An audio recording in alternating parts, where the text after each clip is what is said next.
سلامونه ګرانو کتونکو، زه یم زرمشا خان. تاسو ګورئ زرمشا خان یوټیوب چینل.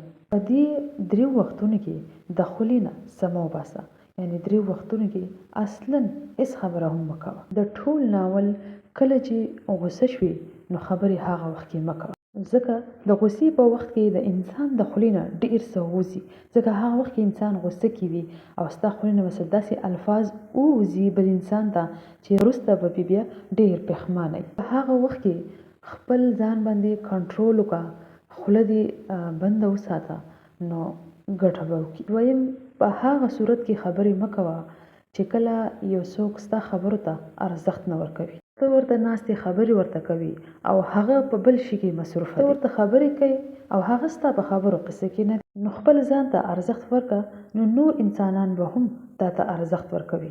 کله چې ستا خبرو ته څوک غوږ نه نیسي نو خوله دې بنده کړه، بالکل خوله دې پټه کړه. دریمه خبره دا ده، کله هم چې په یو مجلس کې ناست یا یو په غونډه کې ناست او خلک ناستې خبرې کوي نو ته ورته غوږ ونیسه، یعنې بل چا په خبرو کې خبرې مه کوه. پرېږده چې دې خپلې خبرې وکړي. کله چې په غونډه کې یو انسان خپله خبره ختمه کړي نو هغې نه بعد بیا ته خپله خبره شروع کړه. ځینې داسې خلک وي چې په غونډه کې چې کله خلک ناست وي او خبرې کوي نو یو انسان په مخه په منځ کې رادانګي او کوم سړی چې خبره کوي نو د هغه خبره منځ کې کټ کوي، نو دا ډېر زیات بد عادت دی. نو ټول نه ښه عادت دا دی چې یو کله په داسې په غونډه کې ناست وي، یو خبره وشي، خبرې ته ښه د خلاص غوږونه باندې غوږ کښېږده، بیا هغې نه بعد چې بیا ته څه ویل غواړې نو هغه خپله خبره چې ده هغه د هغې مخې ته کښېږده او خپله خبره چې ده هغه وکړه. نو داسې کولو سره به خلک چې دی تا ته به ډېر په ښه نظر باندې ګوري، تا ته به ډېر اهمیت راکوي، عزت به درته درکوي. دا یو 3 خبرې دي چې تاسو سره مې شریکول غوښتل. امید لرم چې ویډیو به ستاسو خوښه شوي.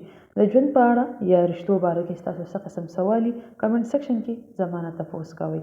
ویډیو ځان سره د نور خلکو سره هم شریکوئ، نور خلکو ته هم د ژوند باره کې پته لګي، رشتو باره کې پته لګي. چینل سبسکرایب کړئ، ویډیو لایک کړئ او مخ ته شیر کړئ. الله په امان.